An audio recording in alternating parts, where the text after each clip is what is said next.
Sudesh Verma, national coordinator anganwadi कार्यकर्ता एवं सहायिका यूनियन।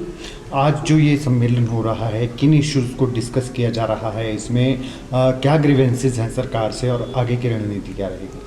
आज का जो हमारा इस आम बैठक में जो हमारा मुद्दा है वो एनटीटी का है। और सबसे पहले तो मैं आप लोगों का, सभी जो पत्रकार बंधु हमारी आवाज़ को, जो आज का हमारा ज्वलंत मुद्दा है, मैं आपसे रिक्वेस्ट करती हूँ कि आप हमारी आवाज़ को सरकार तक पहुँचाएँ। और आज का मैं आपका यहाँ आने पर बहुत बहुत आपका धन्यवाद करती हूँ हमारे इस आम बैठक में आने के लिए। और हमारा जो आज का मुद्दा है वो एनटीटी पर है कि जो आंगनवाड़ी कार्यकर्ता हैं उनको एनटीटी में जो है वो रेगुलर बेसिस पर लिया जाए, क्योंकि वो 50 साल से काम कर रही है। बाकी में हिमाचल के जो हमारे प्रभारी हैं उन्होंने हिमाचल में इस काम को बड़ी गहनता से किया है और ये हिमाचल की यूनियन को जो है ये देखते हैं। तो मैं ये जो एनटीटी का मुद्दा है इस विषय पर ये आपको ब्रीफ देंगे आगे का। जितेंद्र सिंह वर्मा, आंगनबाड़ी का प्रदेश प्रभारी। हमारा जो आज का ज्वलंत मुद्दा है वो मुद्दा है एनटीटी का, ईसीसी जो प्री नर्सरी टीचर जो सरकार रखने जा रही है। तो ये जो मुद्दा है ये कई सालों से चला हुआ है। पिछली सरकार ने भी प्री नर्सरी को भरना शुरू कर दिया था, इनकी भर्तियां शुरू की थी, लेकिन इस कार्य को ये 2 विभागों से जुड़ा हुआ मुद्दा होने के कारण बड़ा पेचीदा मुद्दा है।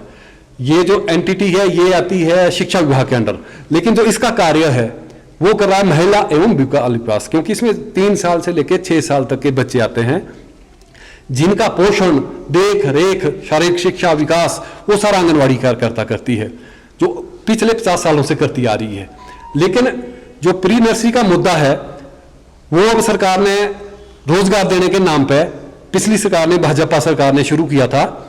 और जब ये भर्ती प्रक्रिया उन्होंने शुरू की तो धड़ाधड़ यहाँ मैं आपको बताना चाहूंगा विशेष बात कि जो एनटीटी की प्रशिक्षण होता है उसका एक भी कोई यहाँ पे प्रशिक्षण संस्थान हिमाचल के अंदर नहीं है।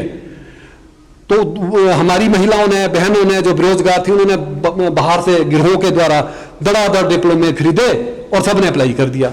जब अप्लाई कर दिया तो हमारे संज्ञान में आया। जब हमारे संज्ञान में आया तो तत्कालीन सरकार जो मुख्यमंत्री से मंत्री थे विभाग के, हमने उनके पास ये सारे मुद्दे रखे कि एक भी हमारे पास यहाँ एनटीटी का जो प्रशिक्षण संस्थान है हिमाचल के अंदर नहीं है और ये तो करोड़ों रुपए की डिग्रियां और डिप्लोमे बिक चुके हैं और फलानी कंपनियों में नाम भी दिए थे। और हमने प्रैक्टिकल आईटीआई से जो हमारे एडुकेटेचर है वो फ्रॉड सर्टिफिकेट ला के सरकार को दिखाए थे, जो कि सरकार की समझ में आया। और सरकार ने वो एनटीटी का मुद्दा पिछली सरकार ने रद्द कर दिया था। अब सरकार चेंज होगी, अब नई सरकार ने रोजगार के देने के नाम पे, क्योंकि सरकार मेरा ख्याल है कितने रोजगार नहीं दे पाई, तो विपक्ष उनसे बार बार पूछा आपने कितने रोजगार दिए, तो वो रोजगार के उनको इजी फार्मूला ये मिला कि एनटीटी की जो है 6700 कुछ भर्तियां कर दो, 6700 कुछ भर्तियां कर दो। लेकिन उन्होंने ये नहीं देखा कि मरवा टेंड है कि नहीं है। ये मुद्दा 2 विभागों से जुड़ा होने के कारण हमने फिर इनसे ज्वाइंट मुलाकात की। तो महिला विकास की जो हमारी सेक्रेटरी है, डायरेक्टर है, उनकी शिक्षा सचिव से भी मुलाकात हुई। तो उस मुलाकात में ये फिर गड़बड़ी पाई गई। जब गड़बड़ी पाई गई तो हमारे विभाग को दरकिनार करके शिक्षा विभाग ने अपने निचले अधिकारियों को आदेश जारी कर दिया। सरकार से किस तरह की मांग करते हैं आप? हमारी सरकार से मांग है कि हमारी आंगनवाड़ी कार्यकर्ता पिछले 50 सालों से ये कार्य कर रही है, जो एनटीटी टीचर से करवाना चाहते हैं, और हम ट्रेंड है। और हमारे महिला एवं विकास विभाग के हिमाचल प्रदेश के अंदर 4 प्रशिक्षण संस्थान अपने हैं, जिसमें करोड़ों रुपया बनाने के लिए लगा है।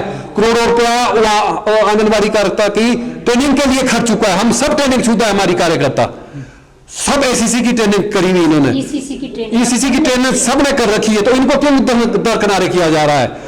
सरकार क्या कह रही है? सरकार ने आंगनबाड़ी कार्यकर्ताओं कहा था कि हम 30% कोटा इनको देते हैं। अब 30% कोटा कैसे दे? हम जो है आंगनबाड़ी कार्यकर्ता जो पहले ही सरकार के अधीन काम कर रही है, अब वो तो आउटसोर्स रख रहे हैं, 8000 उनकी तनख्वाह दे रहे हैं, वो तो ठेकेदार के थ्रू है। आप आउटसोर्स का विरोध कर रहे हैं? हम आउटसोर्स का विरोध करते हैं और एनटीटी यूनियन भी उसका विरोध कर रही है, वो भी हमारे साथ ही है, वो भी विरोध कर रही है। दोनों के विरोध के बावजूद एनटीटी की भर्तियां इलीगल ढंग से शिक्षा विभाग भर रहा है। तो मैं शिक्षा विभाग के अधिकारियों को चेताना चाहता हूं कि अगर उन्होंने ठीक ढंग से महिला विकास विभाग के साथ खाका ना तैयार किया तो शिक्षा विभाग के अधिकारी जिम्मेदार होंगे, क्योंकि इसमें मैक्सिमम डिप्लोमे फ्रॉड है। उनके पास एक संस्थान बताए कि उनके पास एक संस्थान ट्रेनिंग का है, नहीं संस्थान है। और दूसरी बात ये दूसरी बात यह है कि जो उसके लिए प्री प्राइमरी में जो मेन चीज जो 3 साल से 6 साल के बच्चे हैं वही बच्चे आंगनबाड़ी वही प्री प्राइमरी में जाएंगे। एक ही बच्चे हैं वो, 2 तो हो नहीं सकते। जब उनके पास जाएंगे तो आंगनबाड़ी कार्यकर्ता बेली होगी। लेकिन जो बजट आता है उसका, जो उसका पोषण का बजट आता है, उसके विकास का बजट आता है, तो महिला एवं बाल विकास के पास आता है। वो शिक्षक मांगता है कि उनके पास कौन सा बजट है, उनके पास मिड डे मील का बजट आता है, वो लगती स्कीम है। लेकिन जो आप चाहते हैं कि बाल विकास विभाग ही भर्ती करे? हमारी ये सरकार से ये डिमांड है, हिमाचल सरकार से ये डिमांड है कि हमारे को 70% कोटा दिया जाए। जो हमारी आंगनबाड़ी कार्यकर्ता 30, 35 साल जिनको सेवाएं देते हो गए, उनको प्रमोशन के रूप में रेगुलर प्री नर्सरी में रखा जाए, क्योंकि ऑलरेडी प्री नर्सरी में ट्रेंड है वो। तो ये हमारी डिमांड है सरकार से। तो हम